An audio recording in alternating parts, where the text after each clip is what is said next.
সব সময় আল্লাহর কাছে এই দোয়াটা যেন আমরা করি, আল্লাহ কিয়ামতের দিন তুমি আমার হিসাব নিও না, আল্লাহ তুমি আমার বিচার বসিও না, আল্লাহ তুমি দয়া করে আমারে মাফ করে দিও।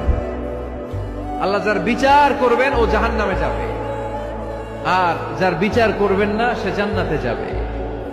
আল্লাহ যদি বিচার করে আর পাই টু পাই হিসাব নেয়, নামাজ পড়লি না কেন, রোজা রাখলি না কেন, মিথ্যা বললি কেন, খাদ্যে ভেজাল দিলি কেন, মাছে ফরমালিন দিলি কেন, যৌতুক খাইলি কেন, ঘুষ খাইলি কেন, উল্টাপাল্টা করলি কেন, জিনা করলি কেন, একটার পর একটা প্রশ্ন বানে যদি সেই ভয়ঙ্কর দিনে আল্লাহ আমাদেরকে জর্জরিত করে, আমাদের কোনো উত্তর আছে?